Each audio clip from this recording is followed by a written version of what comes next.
Bismillahirrahmanirrahim. Assalamualaikum warahmatullahi wabarakatuh. Alhamdulillahil malikiddiyan, Allahimir rahman, wassalatu wassalamu ala rasulillah sayyidina wa maulana Muhammad wa alil akhyar wa ashabil anwar biqaulin Allahumma shalli ala sayyidina Muhammad wa ala ali sayyidina Muhammad. Selamat datang di Mas As'ad Channel ekspresi guru dan santri. Kali ini bersama saya Hasan Zodi selaku host.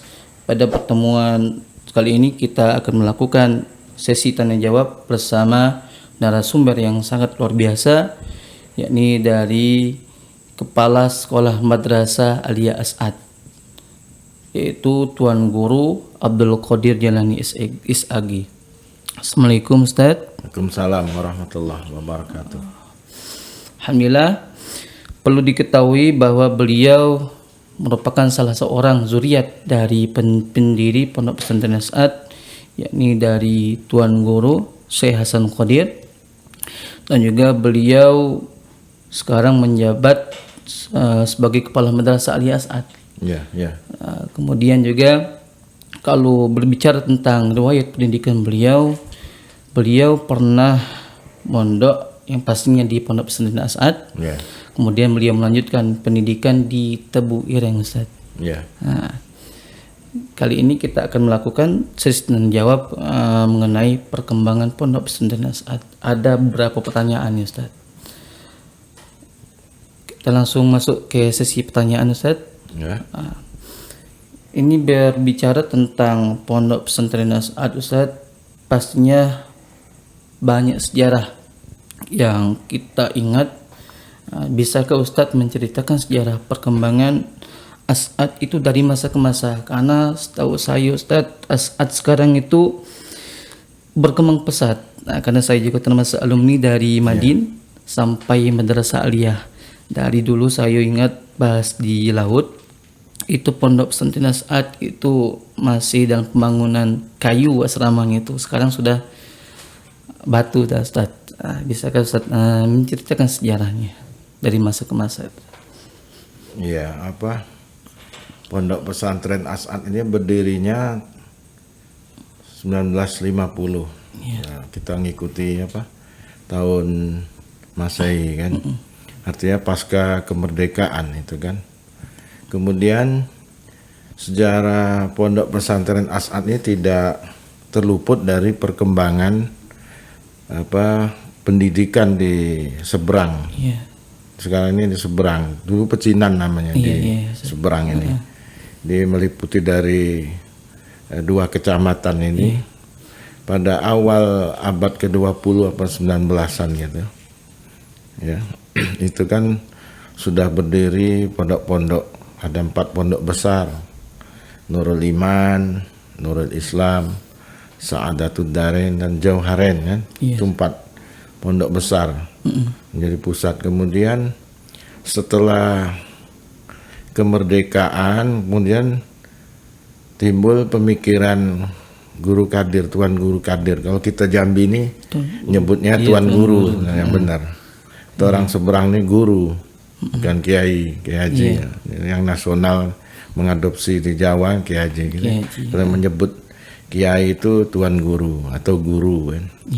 Jadi Guru Abdul Qadir bin Ibrahim ini mempunyai gagasan yang cukup maju, modern, inovatif. Dia menginginkan adanya perubahan dalam pendidikan Islam khususnya pasca kemerdekaan.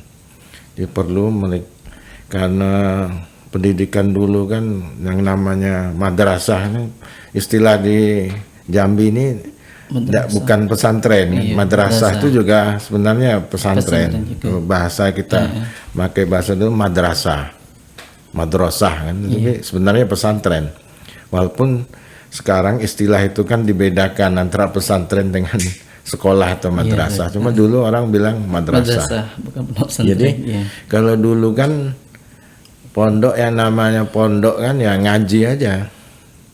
Kemudian timbul pemikiran beliau bahwa santri, yang nama santri, alumni pondok itu harus mengisi kemerdekaan ini, dengan berkarya kan, bukan hanya dari kiai, bisa dia pejabat, pokoknya pejabat bisa pokoknya mengisi lah kemerdekaan ini, karena kalau tidak diperbaharui ya pendidikan yang ada di pesantren nanti bisa diisi oleh yang lain ya, bukan yang bukan santri atau gitu ya. Nah itu pendidikan maju beliau, sehingga dicetuskan kalau dulu perempuan anak tidak boleh sekolah itu sebatas di rumah saja, atau kalau sudah cukup dia bisa perukunan ya, kalau dulu kan bisa sholat ya cukup sudah, langsung nikah biasa nikah kan. Itu kan ya, itu beliau tidak bisa, jadi harus madrasah juga perempuan. Nah, zaman dulu kan tidak diterima pemikiran itu. Ya, jadi zaman perempuan zaman Belanda atau awal kemerdekaan kita yang 45-50 itu kan pemikiran semacam itu kan belum bisa diterima. Ya mungkin terlalu maju, akhirnya juga zaman yang menjawabnya, akhirnya pemikiran beliau sekarang hal yang biasa, dan sampai sekarang pendidikan perempuan juga maju. Asal memakai yang lain baru mengikuti, dan itu sudah hal yang biasa kan. Kemudian juga pendidikan umum, sejak tahun 50 pondok pesantren kita sudah memasukkan pelajaran umum, aljabar, bahasa Inggris. Dulu kan aljabar matematik, aljabar, ilmu bumi itu sudah masuk. Jadi maksudkan untuk supaya bisa mengisi juga di sektor-sektor di sosial kemasyarakatan yang mengikuti zaman kan. Di pemerintahan bisa mengisi juga, bukan hanya mengisi pengajian saja habis santri cuma tahu. Ini yang beliau menginginkan dua-duanya ya, fid dunya hasanah fil akhirati hasanah. Jadi dua-duanya seimbang dengan keilmuan. Karena cita-cita beliau juga ya waja'al kullahum ulama amilin muttaqin salihin mursidin muhtadin, tetap garisnya seperti itu. Tapi sekarang perkembangan zaman kita tetap mengikuti tapi tidak menghilangkan khazanah-khazanah intelektual masa lalu atau kitab kuning, turas kan. Masa-masa lalu kitab kuning tidak boleh dihilangkan yang nama pesantren. Dan pondok pesantren As'ad di samping kita mengikuti pemerintah gitu ya, kurikulum pemerintah, Diknas, Kementerian Agama, kita juga memasukkan pondok pesantren yang kemudian kalau tidak boleh ditinggalkan kitab kuningnya atau kitab-kitab turas itu. Jadi kalau pondok itu istilah, kalau kata orang itu cuman mengenal hal-hal yang klasik, tapi kalau sekarang tuh pondok sudah mengenal hal-hal yang modern ya Ustaz. Iya, jadi mengikuti zaman juga tidak meninggalkan turas. Jadi ya kitab kuning lah kalau mudahnya. Kitab kuning tidak boleh ditinggalkan. Meskipun ini kan pilihan itu. Karena paling tidak kita memposisikan di mana pondok. Pondok Pesantren As'ad memposisikan pondok yang asriyah modern tapi sekaligus juga salafiyah syafi'iyah. Salafiyah dan syafi'iyah bercorak gitu ya. Ahlus sunnah wal jamaah kan, itu garisnya seperti itu. Dan sekarang juga kita mengikuti kan zaman gitu juga. Nah, gini Ustaz, lanjut Ustaz, mengenai silsilah keilmuan dari pendiri kita, dan itu Tuan Guru Kiai Haji Abdul Qadir Ibrahim Ustaz. Bisa juga perlu kita beritahu kepada masyarakat atau setidaknya kepada alumni lah Ustaz, mengenai silsilah keilmuan daripada Tuan Guru Syekh Abdul Qadir Ibrahim. Karena kan perlu kita tahu kalau belajar sekarang kan mempunyai sanad Ustaz. Kalau sekarang jangan sampai nanti kita belajar tidak mempunyai sanad dan nanti mengikuti pemahaman yang tidak sesuai dengan manhaj Ahlussunnah wal Jamaah Ustaz.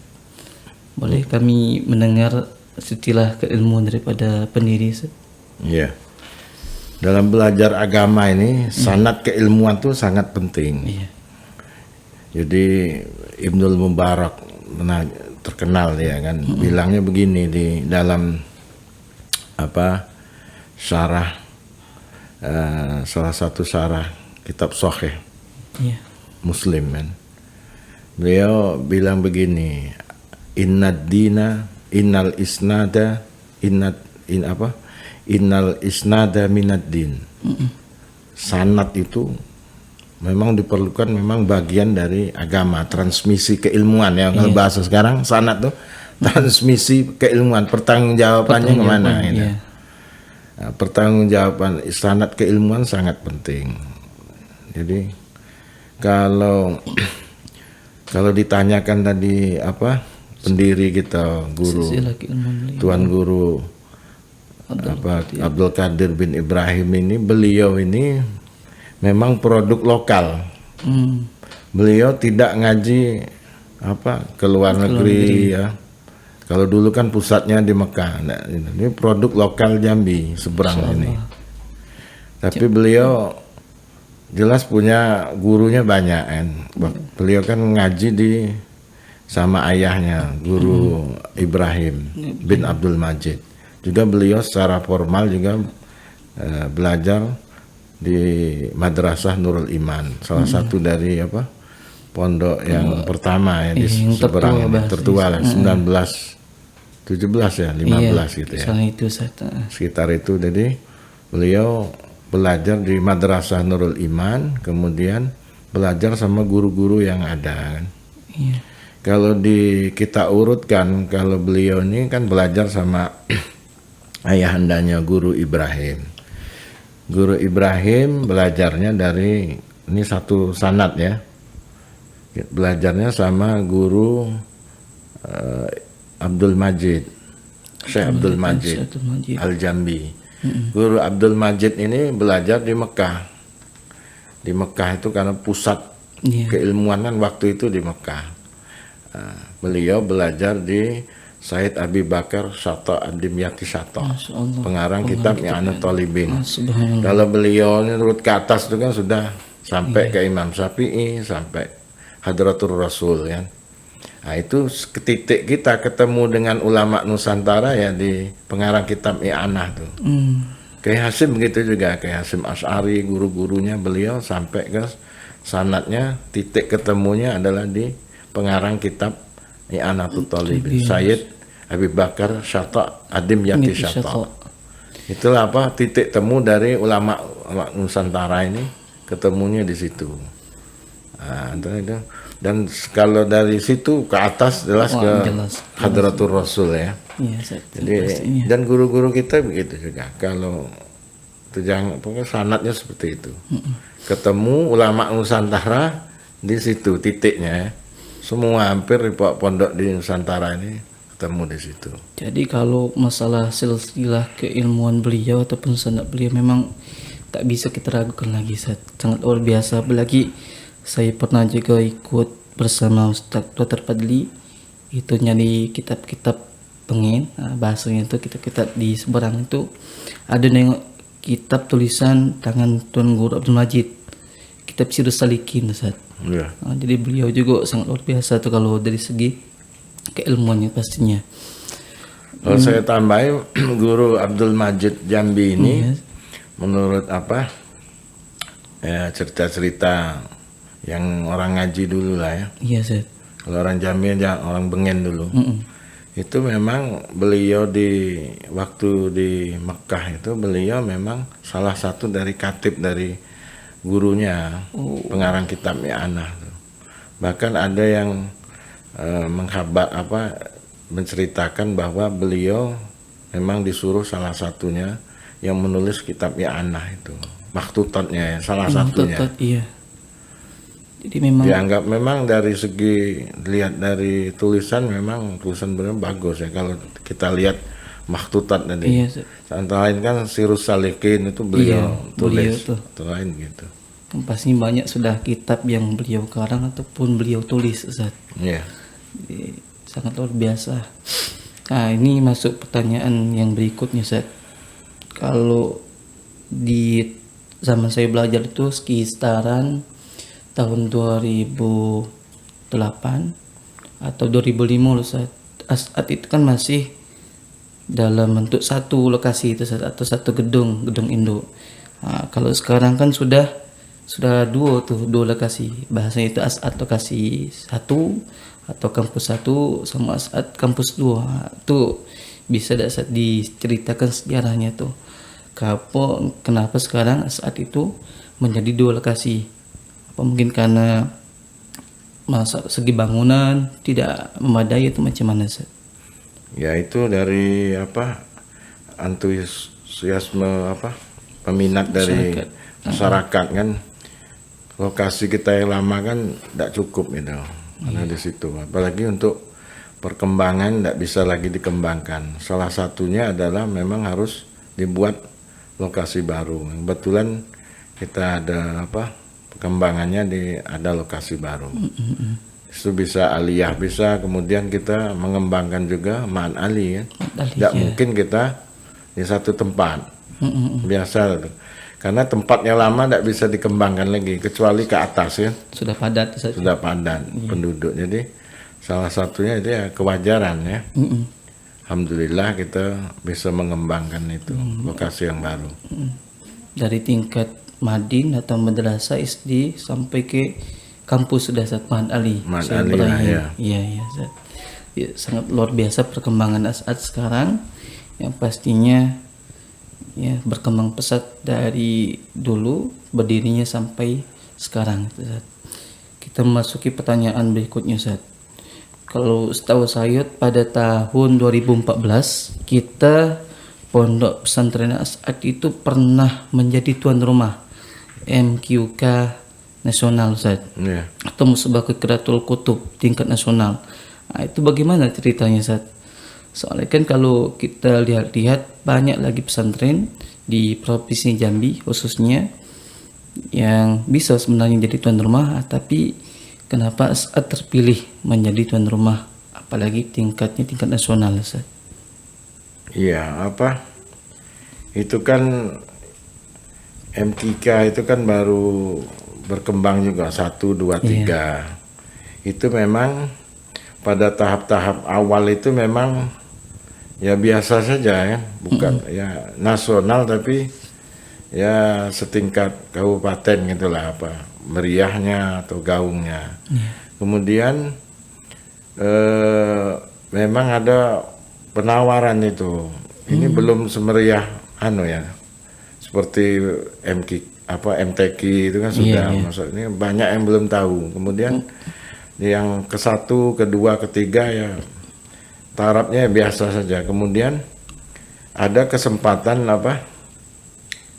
penawaran gitu. Terus kita memberanikan diri untuk mengajukan tuan rumah, kemudian disurvei, kemudian pemerintah daerah juga sanggup ketika itu, kemudian Kementerian Agama, kemudian kita sendiri punya lokasi, kemudian disurvei akhirnya jadi ditentukan. Dan menurut waktu itu Pak Zayadi selaku di Kementerian Agama pejabatnya menyatakan bahwa MKK kita di Jambi itu salah satu tonggak sejarah MKK nasional yang tersukses dan akhirnya berkiblat ke MKK di Jambi untuk selanjutnya. Makanya selanjutnya itu kan di Jepara kan harus tidak boleh kualitasnya atau kurang dari Jambi. Tonggaknya ya meriahnya MKK kemudian ya selevel nasional tuh di Jambi. Akhirnya Jambi jadi patokan, tidak boleh lebih rendah dari itu. Karena ini corona kita baru ke-5 kalau salah MKK. Ke-4, ke-5, ke-6 mungkin tertunda ya karena apalagi persiapannya itu luar biasa Ustaz. Saya melihat sendiri pada waktu itu masih jadi santri itu Ustaz. Apalagi lokasi 2 ini masih dalam proses pemekaran kalau salah Ustaz. Memang baru bukanya lah tuh pada tahun 2014. Tapi alhamdulillah kalau perjalanan itu sangat sukses kalau dilihat itu banyak mendapat apresiasi dari pihak luar. Ya, kita menginginkan kan tidak hanya MTQ ya, Iya. bacaan Quran, seni baca Quran penting juga, cuma juga memahami apa kitab kuning ya, yang merupakan sumbernya kan. Untuk melek agama kitab kuning semua ditulis, makanya tidak boleh kalah. Iya. Paling tidak juga menjadi perhatian pemerintah, Iya, masyarakat betul, juga gitu kan. Itu penting sekali pendidikan pondok pesantren. Juga mengingatkan pesantren, jangan sampai pesantren itu lupa dengan kodratnya itu kitab kuning. Iya. Semaju apapun pesantren tidak boleh meninggalkan kitab kuning. Kalau dia meninggalkan kuning namanya sekolah kan? Sekolah biasa saja. Karena jadi ikonnya Ustaz. Nah, ikon yang salah satunya Kitab kuning tadi. kitab kuning tidak boleh ditinggalkan ya. Kemudian nih Ustaz, kita lanjut ke pertanyaan berikut nih Ustaz. Berbicara tentang manhaj. Nah, ini agak sensitif sedikit Ustaz. Soalnya kan sekarang itu banyak pemahaman radikal lah mengenai pondok pesantren. Nah, itu. Jadi jangan sampai nanti masyarakat itu salah pilih. Salah pilih mengenai manhaj nih Ustaz. Nah, bisa Ustaz jelaskan manhaj apa yang menjadi rujukan pondok pesantren Asad sendiri? Jangan sampai nanti kita ya dicap radikal. Soalnya kan sekarang kan ya pondok pesantren itu identik ya selalu dicap radikal. Padahal kalau kita lihat dari sejarah pondok pesantren itu atau kiai-kiai dulu menjadi pelopor kemerdekaan Ustaz. Mengenai manhaj nih Ustaz. Saya juga tidak setuju juga masalah apa istilah radikal kan. Radikal yang dicap pesantren atau umat Islam ini harus diluruskan kan. Artinya begini kalau pokoknya ya asal ahlu sunnah wal jamaah, kemudian kalau organisasinya NU ya atau kita Muhammadiyah lah, pokoknya dua inilah NU Muhammadiyah ya afiliasi lah, pokoknya ada bau-bau NU Muhammadiyah insya Allah aman kan. Insya Allah aman. Nah ya memang kalau yang impor kan, maksudnya pemahaman yang radikal itu kan, insya Allah selama dia mengikuti afiliasi ke Nahdlatul Ulama atau Muhammadiyah aman lah, nggak masalah. Kemudian manhaj kita juga jelas tuh dari dulu sampai sekarang kan. Ahlus sunnah kan tidak pernah radikal. Iya, Ustaz. Ahlus sunnah kan ajarnya moderat. Ya, moderat, tidak terlalu ke kanan, tidak terlalu kiri. Ekstrem kiri itu ekstrem juga kan. Ke kanan tidak, jadi tengah-tengah. Kita moderat gitu. Moderatnya artinya kalau fikih berpegang pada Syafi'iyah. Iya, Syafi'iyah. Walaupun kita menghargai juga, mempelajari juga 4 mazhab lainnya, 3 mazhab lainnya. Kemudian bidang tauhid, ilmu kalam kan. Kita pada Asy'ariyah. Iya. Meskipun Maturidiyah juga ada, tapi Asy'ariyah kan itu. Lebih kentalnya Asy'ariyah. Kalau tasawuf Imam Junaid Al-Baghdadi sama Imam Ghazali kan, turun-turun kitab itulah. Guru-guru kita sanadnya seperti itu dan tidak pernah mengajarkan radikalisme. Dan guru-guru kita termasuk juga cinta akan negeri kita ya. NKRI ya. Itu tidak akan lari dari situ. Nasionalisme guru-guru kita pendiri itu ditularkan sampai kita mencintai negeri sendiri. Sampai beliau membuat lagu Al-Hurriyah. Makanya guru Kadir menciptakan Al-Hurriyah, kemerdekaan, artinya kecintaan beliau dengan negara ini. Dan hampir semua ulama Nusantara mencintai negaranya, negerinya sendiri. Ya, misalnya Syekh Yasin Al-Fadani, Abdul Somad Al-Falimani kan, menunjukkan daerahnya, ditonjolkan kan.